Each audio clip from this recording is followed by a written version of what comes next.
Ahoy fellow builders and welcome to TuneR. For today's video, tool talks tayo. Nakaranas ka na bang tamaan ng lintik? Or nakaranas ka na bang tamaan ng kidlat?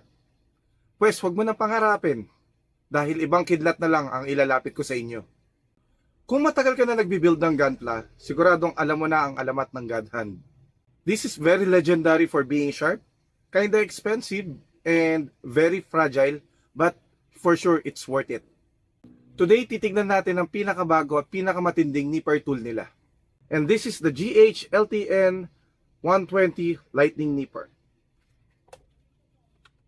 Alain mo yun? May itataas pa pala ang God level. Ang Lightning Nipper ay ginawa specifically para sa plastic model gates. Konting piga, tapos na.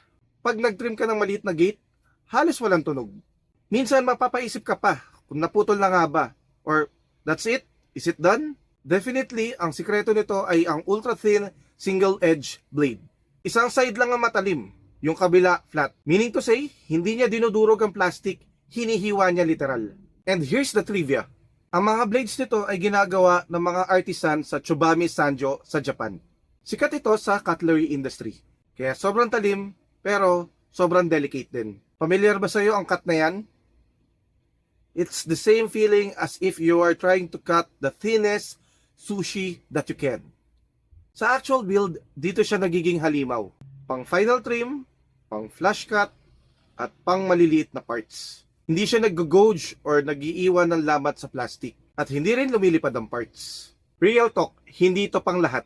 Tandaan, para lang siya sa plastic gates under 1.5mm applicable. Bawal ang transparent parts materials, bawal ang thick gates, bawal ang twist, bawal ang pwersahan. To prolong the usage, this tool works with low maintenance. Meaning to say, hindi siya maarte i-maintain. A soft bristle of your old toothbrush to remove the dust will do the trick. Oiling the joints will also help. And another tip, a soft cloth will avoid possible damage to your SPN. Unfortunately, hindi muna natin siya makukumpara dito sa dating GH SPN 120 Ultimate Nipper. Sadly, nabasag na to way back 2019, but still, it serves me a lot. Going back, the Ultimate Nipper is sharper than most nippers. Siya pa rin ang may hawak na 5-star level pagdating sa performance. But the Lightning Nipper takes sharpness to another level. That is why it has a 5.5 metric score. Simple lang ang rules. Ultimate Nipper para sa main cuts and Lightning Nipper para sa finishing cuts. Isang espada, isang scalpel. Kung isa lang ang bibilhin mo, you can go with the Ultimate Nipper. Pero kung gusto mo ng pinakamalinis na possible cut, marunong ka mag-alaga ng tools, Lightning Nipper is the end game. Para sa legit brands and quality tools, always check Hobby Alley through website, Facebook, Shopee, and Lazada pages. Build beyond limits. Please do burst like, share, and subscribe to my channel, and blast that notification bell for more videos.